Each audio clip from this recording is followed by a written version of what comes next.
नमस्कार. सातारा स्मरण यात्रा या नवीन मालिकेतील हा 21वा भाग. वेगळ्या संस्था आणि व्यक्ती साताऱ्यातल्यांच्या मी यातनं आठवणी आपल्याबरोबर शेअर करतोय.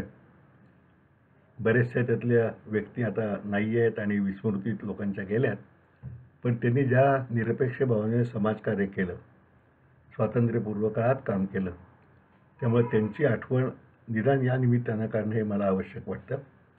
अशापैकीच एक होते आबा कवारे.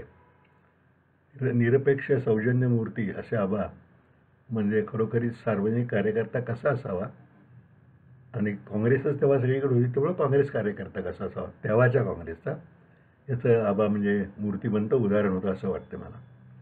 आबा जाऊनसुद्धा आज जास्त 15-1 वर्ष तरी सहज झाली असतील, पण तरीसुद्धा सातारच्या सार्वजनिक जीवनावर ज्या काही व्यक्तींनी ठसा उमटवला त्यात आबांचं नाव तेव्हाच्या काळात आघाडीवरती होतं. आता पुढच्या पिढीला स्वाभाविकच त्यांचं विस्मरण झालेलं आहे, पण निदान असे लोक साताऱ्यात होते आणि त्यामुळे सातारचा धार्मिक सलोखा, जातीय सलोखा टिकून राहिला होता असं मला स्वतःला वाटतं. कारण आबा स्वतः राहायचे बुधवार पेठेत, जिथं बहुसंख्य मुस्लिम वस्तीचा भाग आहे, आणि आबा आयुष्यभर रसूल मोहम्मद अँड कंपनी या फर्ममध्ये भागीदार होते. रसूल मोहम्मदमध्ये तेव्हाचं एक मोठं नाव होतं साताऱ्यातलं व्यापारातलं, त्याचे ते भागीदार शेवटपर्यंत होते.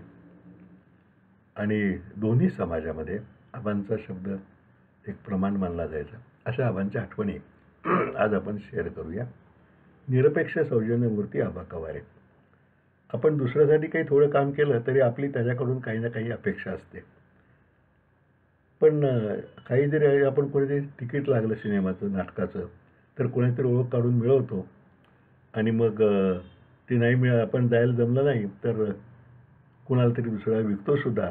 पण तेव्हासुद्धा शक्यता आपली अशी अपेक्षा असते की ते जास्त तिकिटाचे पैसे किंवा तेवढे तरी नक्की मिळावेत, आणि ज्याला आपण समजा दिलं तर त्याने धन्यवाद तरी द्यावे. आणि याहून जास्त मोठी गोष्ट झाली तर आपल्या अपेक्षा वाढायला नको. पेढे, जेवण, पार्टी किंवा राजकारणात केलेल्या मतेवर एखाद्या बिनमहत्त्वाच्या महामंडळावरील का होईना, पण सदस्यत्व आपली इथपर्यंत मदत असते. या सगळ्या पार्श्वभूमीवर सातारा शहरात राजकीय सामाजिक क्षेत्रात काम करणाऱ्या काही लोकांच्या निरासक्त आणि निरपेक्ष भूमिकेबद्दल कुतूहल मिश्रित आदर नकळत सदैव वाटत आलेला आहे. आबा कवारे त्यात मुकुटमणी शोभा आहेत असे होते. खरं तर नगरपालिका राजकारणाच्या आखाड्यातील आबा फार जुने खेळाडू. 10-15 वर्षे सदस्य म्हणून काम करून नंतर पार्लमेंटरी बोर्डाचे निमंत्रक राहूनही त्यांना खऱ्या अर्थाने नगरपालिकेचा संसर्ग कसा लागला हे कोडेच आहे. आबांचा जन्म 1910 सालातला. तेव्हा त्यांच्या वडिलांचं एक लहानसं किराणा दुकान, आता जे खणाईत नामदेव मंदिर आहे तिथे होते. दुकानात वडिलांचे लक्ष येतात, त्यामुळे प्राप्तीचे प्रमाण नगण्य. त्यात वयाच्या 3ऱ्याच वर्षी आबांची आई निवर्तली. त्यामुळे त्यांचा सांभाळ चुलत आजोबांनी आणि नंतर त्यांची मेहुणी चंद्राताई राजमान यांनी केला. त्या काळात शिक्षण या प्रकारचे एकूणच वावडे, त्यात घरची गरिबी, त्यामुळे त्यांना शाळेत जा म्हणून कोणी सांगितलेच नाही. आबांच्या शब्दात सांगायचे तर शाळेचं ते राहिलंच. त्यामुळे जरा समज आल्यावर कुठे शेतीत काम कर, कुठे दुकानात काम कर, कुठे गुरांच्या मागे जा, असले उद्योग त्यांच्या नशिबी आले. त्या सुदैव एवढेच की गुरे वळत असतानाच एक मित्र बरोबर पाटी पुस्तक पेन्सिल आणायचा. ते पाहून आबा कमीत कमी लिहायला वाचायला शिकले. चुलत आजोबांनी काही दिवस मोडी, बाराखड्या व पाढे शिकवले. पाढे, पावकी, निमकी वगैरे हिशोब शिकवले. रूढ अर्थाने औपचारिक शाळेचा त्यांचा संबंध आला नसला तरी प्रत्यक्ष जीवनाच्या शाळेत शिक्षण घेतल्याने सुसंस्कृतपणा त्यांच्या अंगी बांधला गेला. मला तर हल्ली काही वेळा असं वाटतं की सुशिक्षित व सुसंस्कृत हे शब्द हल्ली विरुद्ध अर्थाचे होत आहेत का काय, अशी काही वेळा शंका येते. घरचा उद्मी पेशा, आबा लिंगायत समाजाचे होते, त्यामुळे उमदी पेशा, शिक्षण नाही, त्यामुळे व्यापारधंदा थोडाफार करायचा, प्रपंच करायचा आणि 4 पैसे गाठीला बांधायचे. या धोपट मार्गाने खरं तर त्यांची गाडी जायची. पण नियती आणि दैव यांच्या पोटात काय असेल ते कोण सांगणार. त्या काही एस टी नव्हतीच, सर्व्हिस गाडीने प्रवास असायचा. त्यामुळे सातारा पुणे प्रवास तरी कधीतरीच फार कमी माणसे करायची, आणि त्यालासुद्धा तब्बल 4-5 तास लागायचे. अशाच एका प्रवासात पुण्याहून येताना आबांच्या गाडीत देशभक्त नाथ घाणेकर होते. आजच्या पिढीला नाथ घाणेकरही माहीत आहेत. त्यांच्या नावानं साताऱ्यात एक चौक आहे, अतिशय तळमळीनं काम केलेले देशभक्त नाथ घाणेकर. देशभक्त ही पदवी आता फार स्वस्त झाली आहे, कारण पंचायतीच्या आणि जिल्हा परिषदेच्या आणि म्युन्सिपालिटीच्या राजकारणाने कोणीही लुंगासुंगा नेता, धडाडीचा नेता, विधायक नेतृत्व असे स्वतःला म्हणून घेऊ लागले आहे. आणि तसे न म्हणावे तर कामाची पंचायत म्हणून लोकही अशांना देशभक्त म्हणायला लागले. तो ब्रिटिश राजवटीचा काळ तसा नव्हता. देशभक्त होणे म्हणजे सुळावरची पोळी होती, नव्हे पोळीही नव्हती तर खरं नुसताच सूळ होता. त्या काळी नाथांच्यासारखी देशभक्तीने प्रेरित झालेली, स्वातंत्र्याचे स्वप्न पाहणारी माणसे भूषण होती. आपले दुर्दैव आहे की अशी माणसे जी पहिलं तरी असा विचार न करता आपल्या जीवनासकट स्वातंत्र्याला झेपावली, त्यांना आज आपण तीरावर बसूनच विस्मृतीच्या डोहात टाकून बसलो. मात्र या प्रवासातील 4-5 तासाच्या प्रवासात नाथ घाणेकरांनी आबांना देशभक्ती, लोकसेवा, समाजसेवा याचे जबरदस्त नाथामृत पाजले. ज्ञानामृत आणि नाथामृत दोन्ही म्हणलं पाहिजे. त्यामुळे तरुण आबांच्या जीवनाचा मार्गच बदलला. उपजीविका हेच आयुष्याचे एकमेव साध्य नाही, तो फक्त एक भाग झाला हे त्यांच्या मनावर पूर्णपणे बिंबले. सातारला आल्यावर मग आबा त्या नाथपंथीयांच्यात सामावून गेले. नाथ म्हणजे नाथ घाणेकर पंथीयात सामावून गेले. नाथांनी त्यांना दुसऱ्या दिवशी नगर वाचनालयात बोलावले. महात्माजींचा स्वराज्य हा अंक दाखवला आणि हा वाच म्हणून सांगितले. त्या 4-4.5 तासाच्या चर्चेत शिक्षणाचा प्रश्न कुठेच निघाला होता. आबांचे मराठी आधीच फार पक्क, तर इंग्रजीचा गंध कुठून असणार. आबांनी नाही म्हणल्यावर मुळातच थोडे शीघ्रकोपी नाथ घाणेकर भडकले. मग रोज 15 दिवस स्वराज्यावर असले you live and let others live अशा अर्थाची ओळ त्यांनी आबांना वाचून पाठ करायला लावली. इंग्रजींचा संबंध तो तेव्हा एकदा आबांना तसा नाडला, पण त्यामुळे त्यांची देशभक्ती नडली नाही. खरे तर आबा हे बूधचे घर जावे. त्यांच्या सासऱ्याची जमीन दुकान बूधला होते. आता सासऱ्याने त्यांना काय म्हणून घर जावे करून घेतले हे कोडेच आहे, कारण त्यांची घरी परिस्थिती बेताची, माणसांचा भरणा मोठा, शिक्षण नाही. पण लग्नाच्या गाठी स्वर्गात मारतात ना, हा घर जावे बूधला काही विशेष टिकला नाही. परत सहकुटुंब सातारला येऊन स्थिरावला आणि मग रसूल मोहम्मद कंपनीमध्ये कामाला लागला. पुढे त्यांचा भागीदार सुद्धा झाला. आबांच्या पत्नीने सौ मुक्ताबाईंनी मात्र त्या गरिबीची सुख मानले. सासरचा सगळा प्रपंच आबांच्या खांद्याला खांदा विडून जबाबदारीने पेलला. परवा कोणाच्या लग्नाच्या बैठकीत, कारण लिंगायत समाज तेव्हाची लग्न म्हणजे आबा बैठकीला पाहिजेत, त्या लग्नाच्या बैठकीत आबा असताना विषय निघाला आणि आबांनी घरातल्या बहिणी, पुतण्या, मुली मिळून आत्तापर्यंत एकूण 21 लग्ने आत्तापर्यंत ठरवून पार पडल्यास सांगितले. मी चाटच पडलो. मुलीचे एखाद दुसरे लग्न ठरवून पार पाडताना आपली तारांबळ होते तेव्हाच्या काळात. आता मुलाचं लग्न ठरवताना तारांबळ व्हायला लागले. आबा मात्र तेव्हा अजून 4 राहिली आहेत म्हणजे 25 पूर्ण होतील असे सहजपणे सांगत होते. मला वाटलं गिनीज बुकमध्ये अशी सोय असली तर आबांचे नाव बहुधा यावतीत जाईल रेकॉर्डमध्ये. प्लेगची साथ आली व आबांच्या घरातील 4 माणसे 10 दिवसात निवर्तली. कवारे कुटुंबाचे कर्तेपण आबांच्या गळ्यात पडले.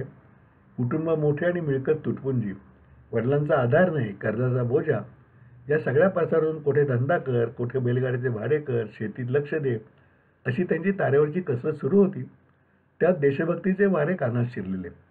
प्रभात फेरी काढ, पत्रके काढ, मिठाच्या सत्याग्रहात भाग घे आणि त्यात घरातल्या बारदाव्याचे 2 वेळ भागवण्यासाठी धावपळ कर, असे अनेक आघाड्यावर हे बाजीप्रभू लढत राहिले.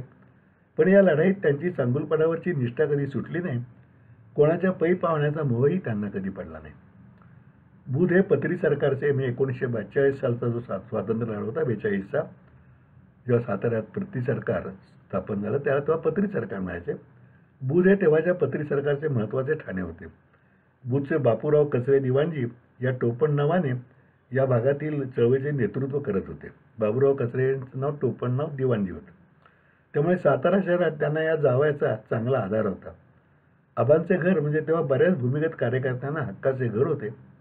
तेव्हा बुधवार पेठेत वस्ती कमी आणि शेती जास्त, त्यामुळे काही गडबड झाली तर प्रसार व्हायला तेही शेतीही सोयीची पडायची. शिवाय कवारे कुटुंबातील माणसांची संख्या मुळातच जास्त, त्यामुळे 3-4 माणसे वाढली तर कोणाला शंकास्पदी वाटत नसे. त्या 1-2 वर्षाच्या काळात आबांनी अनेक भूमिगतांना आश्रय दिला. वेळप्रसंगी जमेल तेवढी आर्थिक मदतसुद्धा केली.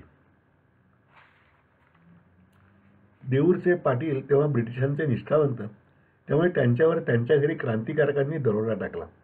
त्यात लालासाहेब इंगळे यांचा पुढाकार. त्या झटापटीत पाटलांनी तलवारीचे वार केला आणि लालासाहेब इंगे यांचा हात त्या झटापटीत फाटला. तेव्हा जरुरीची इंजेक्शन मिळावी जबाबदारी आबांच्यावर पडली. आबांच्यावर ती जबाबदारी टाकली म्हणजे काम होणारी खात्री तेव्हा होतीच, आणि ती आजपर्यंत तेव्हा आबासेपर्यंत होती. त्यामुळे आबांनी डॉक्टर कोरटकरांकडून हर प्रयत्नाने ती इंजेक्शन मिळवून ती जबाबदारी पार पडली. त्यांच्या आबांच्या स्वभावाने आता कुठे गाजावाजा नाही आणि ताम्रपट पेन्शनही नाही, आणि तेही त्यांच्या स्वभावाला धरूनच होतं म्हणा. 1948-49च्या सुमारास म्युन्सिपाल्टीला लोक नगरपालिका म्हणत नव्हते. तेव्हापासून जवळजवळ 15 वर्षे आबा मेंबर होते. पहिली निवडणूक त्यांनी पहिल्या क्रमांकाने जिंकली होती आणि पहिल्याच वर्षी ते स्टँडिंग कमिटीचे अध्यक्ष झाले होते. त्यांना अध्यक्ष करायचे ठरल्यानंतर आबांनी काय म्हणावं? ते म्हणाले की अहो मी नवीन आहे, अशिक्षित आहे, तेव्हा मला अध्यक्ष करू नका. हे कसले आबा म्हणजे नगरसेवक? हो मला अध्यक्ष करा, नव्हे केलेच पाहिजे असे म्हटले म्हणजे खरा नगरसेवक शोभतो. अध्यक्ष म्हणून सही करायची ती इंग्रजीत असावी म्हणून आबा चक्क 8 दिवस ती इंग्रजी सही घटवत होते. आत्ताच्या काळात न वाचता सह्या करणाऱ्या सह्याजीराव दिसतील, पण असे नगरसेवक मिळणं दुर्मिळ. त्या काळात आबांचा वॉर्ड बुधवार, सदाशिव, प्रतापगंज शुक्रवार पेठ म्हणून असलेला, त्यामुळे रोज वॉर्डात फेरी मारायची, लोकांची कामे ऐकायची, ती करून घ्यायची, हा नित्यक्रम. या सगळ्यात पक्षाची म्हणजे तेव्हाच्या नागरी संघटनेची शिस्त आणि त्यांचे तेव्हाचे नेते शंकरराव तथा तात्यासाहेब साठे यांचे आदेश पूर्ण मानण्याची प्रथम भावना. त्यामुळे एकदा कोणत्या तरी समितीचे अध्यक्षपदी धुरा तुमच्याऐवजी अमक्याकडे देऊया ठरल्याचे एवढे सांगितले की आबांची माघार. काही काळ उपाध्यक्ष म्हणूनही काम केलेल्या पक्षाने त्यांची अध्यक्षपदाचे उमेदवार म्हणून सुद्धा पुन्हा एकदा निवड केली. आदल्या दिवशी कोणी तरुण मेंबरही नाही मलाच अध्यक्ष व्हायचे आहे असा हट्ट धरला. नगरपालिकेत तेव्हाही 16-17चे राजकारण. या हट्टापायी आयाराम तयार होऊन पार्टी फुटणं अशी परिस्थिती निर्माण झाली. आत्ताची परिस्थिती असली तर त्या तरुण मेंबरला काळजी लागायला पाहिजे होती, पण आबांचा स्वभाव पडला निरपेक्ष. हे घराचा संध्याकाळी विचार करत बसले की पार्टी फुटून कसे चालेल. मग रात्री उठून त्याच्या घरी गेले आणि म्हणाले मला अध्यक्षपद नको, तू अध्यक्ष हो, पण ही पार्टी टिकू दे. मला काही मान नको, पद नको, ही आबांची वृत्ती आज कायम आहे. म्हणजे आबा होते तोपर्यंत कायम होती. नगरपालिकेच्या सदस्यत्वाची गंगा आली की आपले उखळ पांढरे करून घेणारे सेवक म्हणायचे ना, कितीतरी दाखवता येते. पण आबा विरळे म्हणून मतदारांनी त्यांच्यावर कायम विश्वास टाकला. त्यांचा प्रचार म्हणजे घरोघरी जाणे व चहा सरबत घेणे एवढाच. मला मत द्या असे त्यांना कधी सांगावे लागले नाही. सदस्यत्व सोडल्यावर नागरी संघटनेच्या पार्लमेंटरी बोर्डाचे सदस्य म्हणून ते होतेच. कोणी मेंबर उसून बसला की त्याची समजूत घालवी ती आबांनीच. पुढे 68च्या सुमारास महाराष्ट्राला भारताचे नेतृत्व देतो याचा प्रत्यय आला. म्हणजे सत्तारूढ सदस्यांनी पार्लमेंटरी बोर्डाला धुडकावून सवता सुभा काँग्रेसने स्थापला केंद्रीय नेतृत्व. त्या चालीवर राष्ट्रीय काँग्रेसमध्येही पक्ष संघटना डावलून बंगलोरला सत्तारूढ नेत्यांनी वेगळी चाल खेळली व पक्ष फुटला. त्यापूर्वी साताऱ्यात हे घडलं नागरिक संघटनेच्या बाबतीत. या सर्व कालावधीत असंख्य नागरिकांची नगरपालिकांची अनेक कामे आबांनी तडीच नेली. तरी नाथ घाणेकरांनी त्यांना काँग्रेसची दीक्षा दिली, ती आबांनी शिरोधार्य मानली, तिचे निष्ठेने पालन केले. शहर काँग्रेस कमिटीचे चिटणीस म्हणून तिने काय काम केले. 52 साली लोकांच्या विरुद्ध निवडणुकीत काँग्रेसचे तिकीट वाटप झाले. मनाविरुद्ध उमेदवार निवडला जाऊनही त्यांनी गुरुतुल्य पण बंडखोर म्हणजे अशा तेव्हा इब्राहिम नूर मोहम्मद हकीम म्हणून बंडखोर उमेदवार उभे राहिले, त्यांची साथ दिली नाही. खुद्द नाथ घाणेकरांनी पुढे कंटाळून काँग्रेस सोडली, पण आबा काँग्रेसचं काम करीतच राहिले. या निष्ठेचा कित्येकांनी गैरफायदा घेतला. कामापुरते निवडणुकापुरते आबांना जवळ केले. तेव्हा निवडणुका आल्या की नेत्यांना आबा आठवण्याचे समीकरण झाले आणि निवडणुकीनंतर पुन्हा विचार नाही ही सुद्धा समीकरणाची दुसरी बाजू झाली. हे सगळं माहीतून असून सुद्धा आबा पुन्हा काँग्रेसला मदत करत राहणार आणि आपली पक्षीय निष्ठा कायम ठेवणार हे या समीकरणाचं उत्तर होतं. मला स्वतःला तरी माणसाने इतकी निरपेक्ष असू नये असे वाटते. व्यक्तिगत गुण म्हणून हा वंदनीय आहे, पण समाज जीवनाच्या दृष्टीने विचार केला तर त्यामुळे आपला दुबळेपणा दाखवत आहोत. दोषांना फटकारत नाही, त्यामुळे ते फोफावते असे वाटते. पण अर्थात आबांना हे सांगून कधी पटलं नसतं. ते निरपेक्षच राहिले. कृतज्ञ माणसाशी आजन्म सौजन्यानेच वागले. पुढे ते वीरशैव समाजाचे काम असू देत किंवा जनता सहकारी बँकेच्या निवडणूक मंडळाचे काम असू देत, ते आबांचं निरपेक्ष वागणं कायम राहिलं. कवारे कुटुंब मुळात सश्रद्ध. आबा त्यांच्या पत्नी आणि मुलांनी काशी स्वामींच्याकडून दीक्षा घेतली. शिव आणि शक्ती या देवावर त्यांची परमनिष्ठा. त्यांना ज्योतिषशास्त्राचाही छंद होता. अलीकडे बगलामुखी देवीचे अनुष्ठान ते करतात. पण या सगळ्यात आवाजवी कर्मठपणा नाही, ते जातपात पाळायचे नाहीत. नियती आणि नियंत्यावर त्यांची श्रद्धा होती. त्यांना वाटायचे परमेश्वराच्या पाठीराखेपणाच्या माझ्यासारखा अशिक्षित माणूस लोकांचे इतके प्रेम, इतका लोभ, असा आदर कसा मिळू शकला असता. दीक्षा घेतल्याने आबांचे पूर्ण कुटुंब शाकाहारी. परिस्थिती पुरी बरी होती, आता उत्तम आहे. पण आबांच्या वेशात बदल नव्हता. धोतर, जॅकेट, गांधी टोपी आणि हातात एक काळी बॅग हा त्यांचा ट्रेडमार्क असल्यासारखा आहे. त्यांना पानात सोडले तर सौजन्याचंच फक्त व्यसन आहे. चांगुलपणाचे, निरासक्तीचे सुद्धा व्यसन आहे. आणि आबांना दुसरी कोणतीही नसली तरीही चांगली व्यसने जडलेली आहेत. आबा, मी जेव्हा हे आठवणी लिहिल्या पूर्वी, त्याला सुद्धा आता 30-35 वर्ष झाली. आबा तेव्हा 75च्या जवळपास आले ते. तिन्ही मुले चांगली करती होती, सुना समंजस होत्या. आपल्या गोतावळ्याचा उदंड अनुभवून आबांनी सगळ्यांचे स्वतंत्र संसार थाटून दिले ते. ती वेगळी पण प्रेमाने राहत होती. आबा आणि त्यांच्या पत्नी यांच्या तब्येती उत्तम होत्या. ते दोघेजण मग लहर लागेल तिकडे जेवायचे, कधी धाकट्या सुनेच्या स्वयंपाकडे, कधी मोठ्या सुनेकडे. पुढं आता मी थकलो, मला नातवंडे आता सोडत नाहीत म्हणतात, पण काही सार्वजनिक काम निघालं की आबा तेव्हा सुद्धा परत बाहेर पडायचे. बरोबरच आहे, चांगुलपणा कधी थकत नाही ना. अर्थात आबाही त्यानंतर निवृत्त आले. त्यालाही आता जवळ 10-15 वर्ष तरी झाली असतील. पण आबांसारखी माणसंही खऱ्या अर्थानं समाजाचं भूषण असतात असं मला वाटतं. आज इथेच थांबूया, उद्या पुढचा भाग.